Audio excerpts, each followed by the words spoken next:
Jemi këtu në fshatin Kaleqen, më saktësisht e familja Rifaj, dhe jemi tek vendi ku dje një shtyllë elektrike urrëzua duke goditur një gru plotësisht e pafajshme në borën e saj, e cila ishte duke pastru enë të kuzhinës.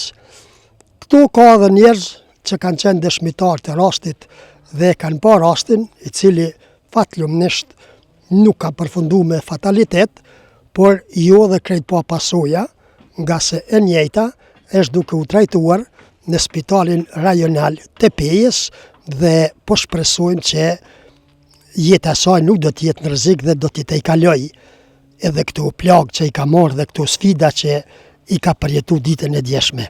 Kjo është shtylla e cila ka qenë vendosur aty afër murit dhe cilën e kon të mbajt telat e rrymës. Ndërsa kur punëtorët e KEDS-it kanë ardhur me ndrru këtë bander dhe me vendos një tjetër, familjarët ja u kanë tërheq vërejtjen që është rrezik të shkputen ata tela sepse shtylla mund të rrëzohet. Këtu ka plot fëmijë, është edhe shtëpia, domethënë shtylla ka qenë vendosur në stretë të shtëpisë edhe nuk është mendu që do ta godash dikend, por është mendu që do ta dëmtoj shtëpinë. Por ka ndodhur diçka edhe më e keqe se ajo. Pacientes i urojmë shëndet e një dëshmitar okular i cili ka qenë në vendin e ngjarjes, tash do të na bashkangjitet dhe në pika të shkurtra do të na përshkruaj se si ka ndodhur ajo dhe çfarë ka pa ky dëshmitar. Hajde këtu të lutem, po më vje keq që ke qillu këtu, nuk kishe pas dëshirë sigurt, Jo. apo na prezantohesh? Mentar Arifaj. Ç'është shpellu ngjarja? E kam ato gruën e djalit Hoxhës. Po, Unë e kam marrë aty i pava punëtorët e KEDS-it, era vetëm më këshyr ka po bojnë. po. Ka pas 1 minutë, veç kur e kom pa ata unë shtartë.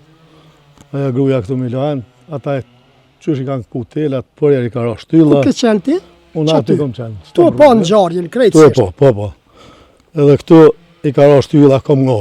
Në atë moment, kom nga unë vetë, ka nga edhe ku i shi këtu me grut vetë. E kom thjerë edhe shoqen teme, i kemi Ja një keni e ofru kemi ndihmën e morë parë. ndihmën e parë, se u të zbe, u do fe me la pak me uje. Sa kemi mujt, tani kemi thirë ambulantën, ara ambulanta ka marrë, ka qu përpej, që ka që. Mirë. Sa dishin edhe ekipet e KEDS-it tu në vend ngjarjes, çush ka qenë tu qëndru kjo shtyllë? Atë kujtohet? Kjo shtyllë vetëm telat i ngon të e majtë. Edhe na që 10 vite këta janë që ashtu i kemi lajmëru që s'di sa kecin, kori nuk e nërë më marrë mosa. Vetë e kemi shjelë birën 2 herësh, e kemi shti shtyllën vetë, edhe nuk ka ardhur kush më marrë mosa kur gjojsh. E këto shtyllat e betonit që sa kohë janë vendos këtu? Po janë vendosë, ti më thonë 10 dita. Si kanë 10 ditë në javë, 10 ditë që është. Edhe prej atëherit nuk i ka ra kush mas. Ja, to përpara si ka ra kush të tani, jo vimi lidh, atë ditë erdhen dje. Edhe ndodhi shka ndodhi. Mas rastit, a ka ardhi kush me pa vendin e ngjarjes? Nuk e di, unë jam vonë se kom thirë gjajnë e mizë telefon, edhe jam shku e komora, e kom me bakti me dhenë, edhe jam shku një kom rujt delet, ajo shku me shoqet vetë spital. E dini tash që është gjendja pacientes ma taze? Ja është tuaj, trupi, e ka shpinën e nëzim, kamën e thyme, halas për dijet njerë kur gjonë shtu të saksisht. Ajo që është më e keqja nga djali i nënës së plagosur këtu, na tha se kur kush nga ekipet e KEDS-it përpos policisë së Kosovës nuk kanë shku me marrë deklarat dhe me vizitu pacientën. Ja, së konë askush në dhe vetë, jem konë prom, dhe në 12 aty, nuk ka konë askush. Ish. Bile spaku, këto ja kanë pas bërç, sepse fatkeqësit edhe ndodhin. Nuk janë me dëshirën e askujt, mirë po spaku është përgjegjësi dhe obligim moral që më shkue me vizitu të damtuaren edhe moralisht me mbështetëm dhe me i thonë që na jemi këtu pranteje. I shifni këtu kabla kështu, plotësisht të rregulluara. Tashme, familja nuk ka rrymë që nga dita e djeshme. Pra kanë kalu mbi 24 orë dhe nuk ka morë dikush mundin më ardhë bile spaku me ja u rikthy rrymën familjes.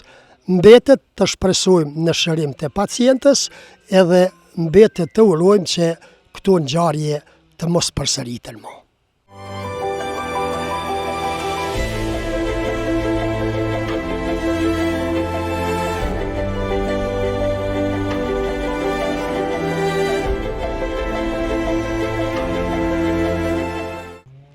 Shtylla e betonit, e cila i ka zavendësu ato shtylla këtej mosët e dëmtuara, edhe krejtësisht kalbura, është kjo këtu. Dhe ato shtyllat kanë qenë të mbështetura për këtë shtyllën e betonit, por që i kanë mbajt telat deri të shtëpia që prej këtu mund të ketë ndoshta 30-40 metra distancë. Dhe çka ka ndodhur?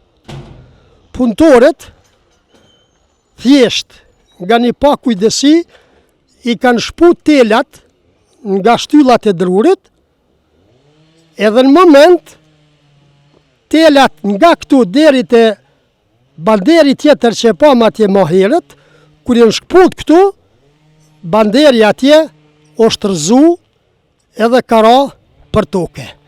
Kur ka ra, e ka godit viktimen në këtë rast, e ka godit për fati, në fatkeqësi ka fat, nuk e ka godit në kokë, sepse sot do të flisnim fatkeqësisht për diçka krejt tjetër. Djali i viktimës i ka paralajmëru kohë më parë punëtorët mos shputni këta tela, sepse banderi këtu mund të bie mi shtëpi. E nuk e ka paramendu që mund t'ja godas nënën, edhe fati është që ajo sot do është gjallë, por nuk ka mujt me paramendu ajo që mund të më ndodhë, sepse ajo ka qenë në një lokacion krejt tjetër, ndërsa shtyllat kanë qenë në lokacion krejt tjetër. Urojmë mos përsëritën këto raste me.